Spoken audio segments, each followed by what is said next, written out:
Bonjour et bienvenue dans l'émission Entrepreneurs de jeunesse. Alors pourquoi cette émission? Cette émission est dédiée à l'entrepreneuriat pour les jeunes de tous les âges, pour reprendre l'expression titre de l'ouvrage de Maxime Werner, porte-voix de la jeunesse aux élections présidentielles et lui-même candidat, qui du coup pourra nous aider et intervenir sur ces différentes propositions que l'on fera autour de cette émission. Et on reprend en fait vraiment son idée que la jeunesse, ça n'est pas une classe d'âge, c'est avant tout un état d'esprit. Et donc dans cette logique, nous pensons que l'entrepreneuriat, c'est une très bonne manière de vivre sa jeunesse, de la même manière que la jeunesse est un bon moment pour entreprendre. Donc c'est pour ça que cette émission aura pour but de donner tout un ensemble de conseils pour les jeunes entrepreneurs afin d'insuffler cette dynamique au sein de notre pays. Donc Florent, je crois que tu veux nous présenter les différents... Voilà, donc merci à tous d'être venus. Donc Maxime Werner, président aux élections 2012. Candidat pour l'instant. Candidat. Ça viendra peut-être. Président de l'Association des jeunes de France, excusez-moi, candidat aux élections présidentielles. Olivier Cotin, donc, qui est là, qui a 22 ans, entrepreneur. Tracy, qui est notre invité. Arnaud, entrepreneur aussi. Moi-même, entrepreneur. Et Yves, qui est à nos côtés aussi, qui entreprend aussi d'une certaine façon.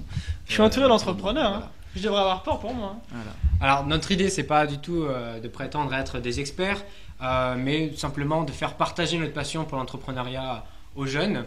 Mais bien sûr, on invitera des excellents entrepreneurs qui ont pu réussir, de réussir comme Tracy c'est aujourd'hui, cette semaine. Et donc, on fera une petite interview du coup pour mieux comprendre son parcours et peut-être faire passer le message auprès d'autres jeunes. Mais on va commencer par une première chronique autour de l'actualité. Voilà, l'entrepreneuriat de la jeunesse. Et donc, je veux d'abord vous parler de la success story de la semaine. La success story de la semaine, elle n'est pas des moindres, puisqu'il y a un petit jeune de 25 ans qui vient juste de lever 85 millions de dollars pour son entreprise, qui s'appelle Tumblr. Donc ce jeune, c'est David Krapp. Et il a notamment pu lever des fonds auprès d'investisseurs comme Richard Branson, qui lui-même a créé son entreprise, une certaine Virgin, à 19 ans. Donc, qui prouve qu'on peut être jeune et vraiment avoir des projets d'ampleur mondiale qui réussissent et être reconnus auprès des plus grands. Ensuite, Olivier, je crois que tu veux nous présenter justement un concours, parce que même si les jeunes peuvent réussir très vite, il y a le premier pas à faire. Exactement, il faut faire le premier pas. Voilà, donc le premier pas aujourd'hui, je vais vous parler du site qui s'appelle grainedeboss.fr. C'est lancé par Capital et soutenu par M6. C'est un concours de création d'entreprise qui est là pour encourager les jeunes étudiants et les jeunes entrepreneurs à se lancer dans la démarche de l'entrepreneuriat. Le concours est parrainé par Pierre Kosciusko-Morizet et le géant pétrolier Total. Là, on peut souligner l'initiative pour encourager ces jeunes. Et le concours en fait est composé d'un jury de grands chefs d'entreprise chevronnés, donc du CAC 40 et des entreprises mondiales. Et l'intérêt donc pour les finalistes, c'est d'accéder au réseau important des chefs d'entreprise afin d'accélérer leur développement, d'augmenter leur visibilité et surtout de bénéficier d'un programme de mentorat de l'entreprise sur 2 ans. Donc voilà, on peut présenter son projet et peut-être être parrainé par Pierre Kosciusko-Morizet au cours de l'évolution de son entreprise. C'est vraiment une super idée donc, qu'on veut mettre en avant, et chaque semaine, on mettra en avant des concours, des super initiatives pour vous permettre d'entreprendre et d'être plus visible aussi avec votre projet. Justement, Yves, toi, tu veux nous parler d'un livre. Donc, le livre de la semaine aujourd'hui, c'est celui d'Olivier Ezrati. Alors donc chaque semaine je vais vous présenter un livre. Alors aujourd'hui c'est plutôt un guide que je vais vous présenter. Donc c'est le guide, la 15e édition du guide gratuit des startups d'Olivier Ezrati.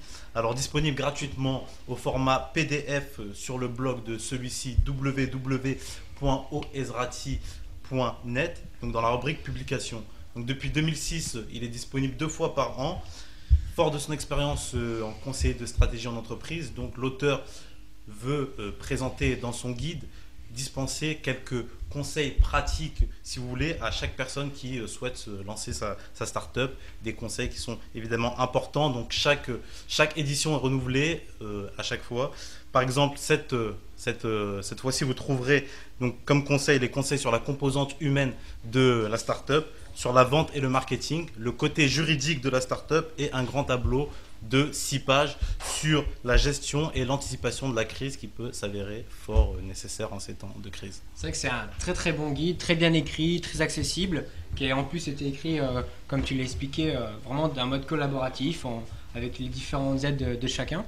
Ensuite, dans cette chronique donc, autour de l'actualité, on va vous présenter, du moins Florent va vous présenter à chaque fois un site qui apporte des bons conseils, des bonnes infos.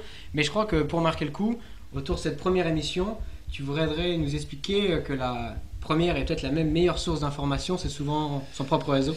Indépendamment de son propre réseau, c'est d'abord savoir s'entourer. Et savoir s'entourer, c'est ne pas avoir peur de faire confiance. Mais alors, faire confiance, pour moi, c'est quand on a une idée, c'est la développer, c'est en parler. Mais c'est pas en parler pour faire comprendre à telle ou telle personne que notre idée est bonne. C'est juste savoir quels sont les conseils qu'on peut retirer d'une idée. C'est-à-dire écouter finalement les idées qu'on nous donne sur nos propres idées pour pouvoir avancer.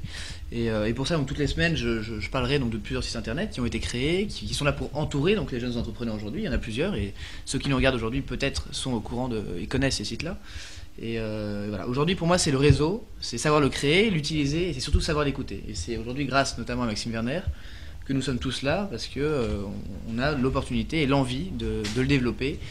Et de faire comprendre aujourd'hui que la jeunesse entreprend et la jeunesse doit être écoutée. Voilà, entreprendre, c'est avant tout répondre à un besoin et le meilleur moyen pour répondre à un besoin, c'est de pouvoir peut-être écouter les personnes exprimer ce même besoin. Et voilà, on peut peut-être avoir peur en disant moi j'ai pas de réseau, mes parents ils sont pas au 440 ou quoi.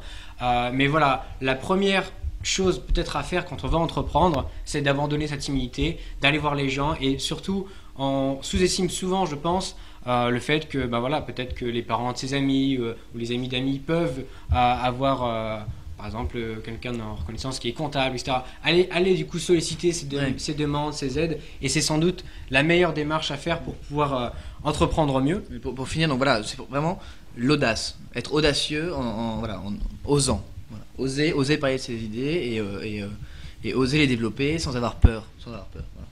Très bien, alors on va passer à une deuxième chronique qui nous tient vraiment à cœur, qui est la chronique autour de l'entrepreneuriat social et solidaire.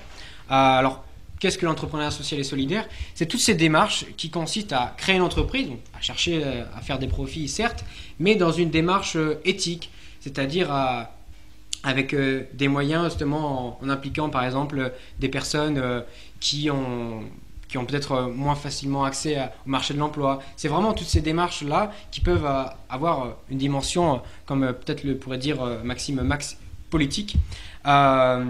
Et donc, justement, l'exemple de la semaine autour de l'entrepreneuriat social et solidaire, Olivier, tu voudrais nous parler de Autolib. Voilà, Arnaud, pour rebondir sur ce que tu dis. Donc, aujourd'hui, on assiste en fait au lancement officiel de Autolib, qui est un projet fait par le groupe Bolloré. Donc, c'est un projet axé en fait sur l'écologie. Le but est de lutter et de réduire la pollution des automobiles dans les grandes villes. C'est aussi répondre à un premier besoin de mobilité dans les grandes entreprises et surtout, c'est une voiture 100% électrique qui s'appelle la Blue Car, simple et efficace. En service libre comme le Vélib, donc on prend sa voiture, on la dépose, on la redépose.